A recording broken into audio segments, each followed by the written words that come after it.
Welcome back students, welcome back to your SST classes.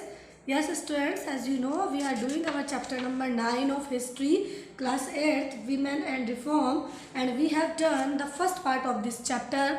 Now we will do the remaining part of this chapter, and this is the part 2 of this video, of this chapter video. Now let's start. In our last video students, we have read about the reforming 19th century Indian society कैसी थी, उसके बाद position के बारे में हमने पढ़ा था, और सोशल इवल्स कौन कौन सी थी इनके बारे में हम पढ़ चुके थे। जो हमने सती, चाइल्ड मैरिज, विडोरी मैरिज, इन सब के बारे में पढ़ लिया। Now we will discuss about the age of consent and the other remaining part. Now let's start. Age of consent. Age consent क्या था? Attempt have been made by the state reformers to draw away with the evils of early marriage by legislation. अब क्या हुआ, बहुत सारे प्रयास किए गए स्टेट के द्वारा, राज्यों के द्वारा, समाज सुधारकों के द्वारा कि जो ये बुराइयां हैं अर्ली मैरिज वाली, इनको दूर किया जाए, मतलब एक एज डिसाइड की जाए। इन 1901 में the Gaikwad's of Baroda passed the infant marriage prevention act. 1901 में जो गायकवाड्स थे बड़ौदा के, उन्होंने एक इन्फेंट मैरिज प्रिवेंशन एक्ट, मतलब उस पर रोक लगाने के लिए एक एक्ट जो है वो पास किया था। वह act which fixed the minimum marriageable age in the state for girls at the 12 and for boys 16। तो उस एक्ट के द्वारा जो एक एज डिसाइड की गई थी, तो वो एज कंसेंट क्या था? जो गर्ल्स थी, गर्ल्स के लिए क्या एज डिसाइड की गई थी? 12 ईयर्स एंड बॉयज़ के लिए 16 years. The age of consent committee met at Shimla in June 1928 to discuss the marriage reform. उसके बाद 1901 में तो ये हो गया, उसके आफ्टर 27 ईयर्स इन 1928 जून में जो है ये जो एज ऑफ कंसेंट कमेटी जो है यहाँ पर शिमला में मिली, और उन्होंने इसके ऊपर डिस्कस किया मैरिज के बारे में और सुधार करने के लिए। After his recommendations, Rai Sahib Harbilas Sarda's child marriage restraint act. अब देखो उसके बाद क्या हुआ, Rai Sahib Harbilas Sarda's marriage restraint act लगाया गया, popularly known as Sarda act, और जो लोगों में वो शारदा एक्ट के नाम से जाना गया। वो 1929 में पास हुआ था। यस स्टूडेंट्स, जैसे यहाँ पर आप ये जो हम लोग पढ़ रहे हैं, तो ये मेन जो है, ये जो पॉइंट्स हैं इनको अंडरलाइन करते जाएंगे। इन्फेंट मैरिज जो है प्रिवेंशन एक्ट कब हुआ था? जो गायकवाड के द्वारा किया गया था इन 1901 में, और उसके बाद यहाँ पर 1928 में जो है क्या बना था? शारदा एक्ट बनाया गया 1929 में, और डिस्कशन कब स्टार्ट हुआ था? 1928 में, और मीटिंग कहाँ पर हुई थी? शिमला में हुई थी। तो it let down the minimum age of marriage होगा 14। अब उसको बढ़ाकर जो है 12 से 14 कर दिया गया, और बॉयज़ की एज 16 ईयर्स ही रही। The British brought this with them their distinct culture and technology, which impacted social reformation and ultimately benefited women. Before the British, many Indian rulers and leaders such as Akbar, Jahangir, Guru Ramdas, and the Maratha Peshwas had tried to discourage discrimination against women. They took strong measures to eradicate social ills, practically sati. Finally, the colonial state joined hands with the Indian intelligentsia led Raja Ram Mohan Rai to modernize and reform Indian society. अब क्या हुआ, जो British जब India में आए थे तो अपना कल्चर, अपनी टेक्नोलॉजीज़ को भी तो अपने साथ ही लेकर आए थे ना, तो उसका जो था सोशल रिफॉर्मेशन में, समाज सुधार में बहुत बड़ा फ़र्क पड़ा, और अल्टीमेटली जो वीमेन को जो है उसका बेनिफिट मिला। वो कैसे? क्योंकि जो ब्रिटिश थे, ब्रिटिश में मैन और वीमेन जो है वो इक्वली उनको से ट्रीट किया जाता था, इक्वल राइट्स थे उनके पास। तो उससे पहले जो ब्रिटिश थे वो बिफोर द ब्रिटिश के आने से पहले जो इंडियन रूलर्स थे, इंडियन शासक थे और लीडर्स थे, जैसे अकबर, जहांगीर, गुरु रामदास, मराठा पेशवास, उन्होंने जो है कोशिश किया था कि डिस्करेज डिस्क्रिमिनेशन, जो भेदभाव है इसको कम करने के लिए अगेंस्ट वीमेन के, और उन्होंने they took a strong measure to eradicate, और उन्होंने इसको एरेडिकेट करने के लिए, कम करने के लिए सामाजिक बुराइयों को बहुत कोशिश भी की थी। स्ट्रॉन्ग मेजर्स लगाए थे, जैसे कि सती प्रथा, पर्टिकुलर सती प्रथा को समाप्त करने के लिए। Finally the colonial state joint hand. और अब क्या हुआ, जो कॉलोनियल स्टेट थे, जो ये जो ब्रिटिश जो वाले जो राज्य बने उपनिवेशक, इन्होंने जो है भारतीय जो इतने भी इंटेलिजेंशियल्स थे, जो विद्वान थे, उनके साथ हाथ मिला लिया, late Raja Ram Mohan Roy to modernise and reform the Indian society, और इंडिया को राजा राम मोहन राय जो उसके लीडर बने, उन्होंने जो लीड किया था इसको, और इंडिया के मॉडर्न बनाने के लिए, उसको इंडियन सोसाइटी को रिफॉर्म करने के लिए। ठीक है, अब पढ़ेंगे reform movements and colonial legislation. देखो कौन कौन से मूवमेंट्स कहाँ कहाँ पर चलाई गई इसको में सुधार करने के लिए, और क्या लेजिस्लेशन रहा ब्रिटिश के समय में। बंगाल, सबसे पहले हम बंगाल के बारे में पढ़ेंगे। British role to lead to the emergence of new enlightened social class in India. जब ब्रिटिश का जो शासन हुआ तो एक नया ही सामाजिक वर्ग देखने में आया भारत में। This class was liberal in its outlook, और ये जो क्लास थी, ये जो वर्ग था, ये बिल्कुल स्वतंत्र था इन इट्स आउटलुक, अपने आउटलुक में, and drew its inspiration from intellectual currents prevailing in other parts of the world. The 19th century Bengal underwent great social change, out of which there were emerged many social religious reform movements led by Raja Ram Mohan Rai, Ishwar Chandra Vidyasagar, Keshav Chandra Sen, etc. Etcetera.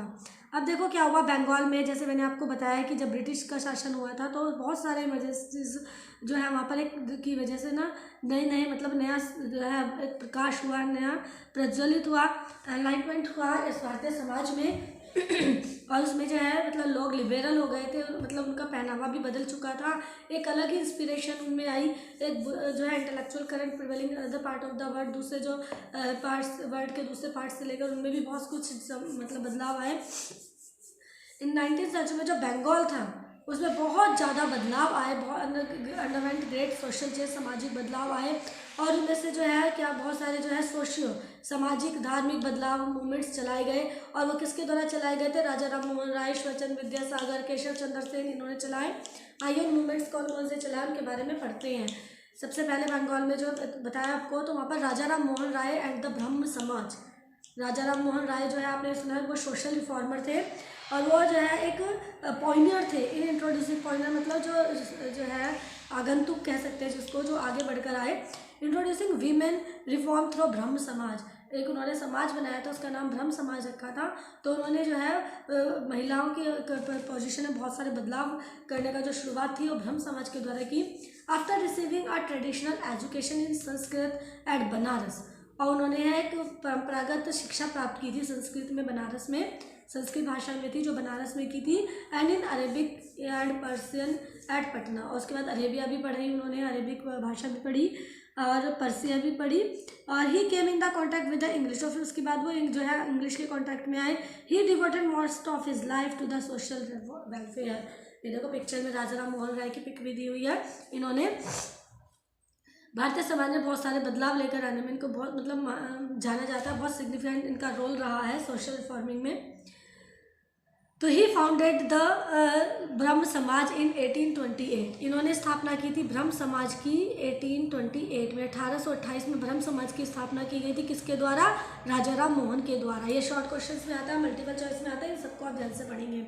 Many social events of the period were direct outcome of the prevailing superstitious beliefs, बहुत सारी सामाजिक बुराइयां जो उस समय में थी वो डायरेक्ट जो है वो जो है एक अंधविश्वास जो था लोगों के बीच में, उसका परिणाम थी। It most glaring example was the practice of sati, इसका सबसे जो मेन एग्जाम्पल है वो सती प्रथा जो चलाई गई थी उसका है, वो है Hindu widow would immolate themselves on the funeral pyre of husband to earn a last place in heaven, lasting place in heaven. जो उसके द्वारा आपको बताया गया कि हिंदू समाज में जो विधवाएं होती थी अपने पति के शव के साथ उनको भी समाप्त हो जाना चाहिए वो पड़ता था, उनके साथ उन्हें भी उनको जलना होता था, अपने जीवन को समाप्त करना होता था, ताकि वो जो बाकी का जो जीवन है वो अपने स्वर्ग में बिता सके अपने पति के साथ। To Ram Mohan Roy sati was a grave, Raja Ram Mohan Roy जो थे उनके लिए सती जो थी वो एक ग्रेव क्राइम, एक बहुत गंभीर अपराध था, विच नीडेड टू बी अबॉलिश, जिसको समाप्त किया जाना बहुत जरूरी था। इन 1829 में moved a public outcry against this practice, governor general lord William Bentinck abolished sati and made it punishable by law. और उसके बाद अगर आपसे एक क्वेश्चन पूछा जाता है कि विलियम जो है गवर्नर लॉर्ड विलियम बेंटेक जो थे उन्होंने इस पर रोक लगाई थी और उसको एक पनिशेबल, एक दंडनीय जो है वो जो दंडनीय अपराध बना दिया था अगर कोई ऐसा करता है। तो ये कब हुआ था? 1829 में ये जो है एक एक्ट चलाया गया था, और ये किसने समाप्त की थी? Governor general lord William Bentinck ने इसको समाप्त कर दिया था और इसे पनिशेबल एक्ट बना दिया था, अगर कोई ऐसा करता है तो दंडनीय अपराध माना गया उसको। Apart from sati, Rajaram Mohan Roy also raised his voice against the purdah प्रथा, sustains polygamy and the abuses on the caste system. ये बाकी जो है आपको बताया, इनके खिलाफ भी इन्होंने आवाज़ उठाई। पर्दा प्रथा में पर्दे में रहना होता था, घूंघट जो है उसके पीछे छिप कर रहना पड़ता था। पॉलीगैमी थी वही कि मतलब पुनर्विवाह नहीं हो सकता मृत्यु के बाद, जो ऐसे हिंदू धर्म में। तो ये सारी जो इस तरह की जो अंधविश्वास थे उनको के खिलाफ भी राजाराम मोहन राय ने आवाज़ उठाई। कास्ट सिस्टम में जो भी बुराइयां थी, मतलब जातिगत भेदभाव किए थे, काले गोरे का भेद, ऊंच नीच का भेद, उसको भी उनके खिलाफ भी आवाज़ उठाई। He strongly advocated for the education of women, widow remarriage and abolition of untouchability. और उन्होंने सबसे ज़्यादा स्ट्रांगली जो था वो एजुकेशन किस में की, वो की किस तरह जो शिक्षा दी कि विडो रीमैरिज की विधवा पुनर्विवाह, और एजुकेशन ऑफ वीमेन, भाई जो है महिलाओं को भी शिक्षा पाने का पूरा अधिकार है, विधवा विवाह पुनर्विवाह होना चाहिए, और एबोलिशन ऑफ अनटचेबिलिटी, जो छुआछूत की बीमारी थी उसके खिलाफ भी इन्होंने आवाज़ उठाई।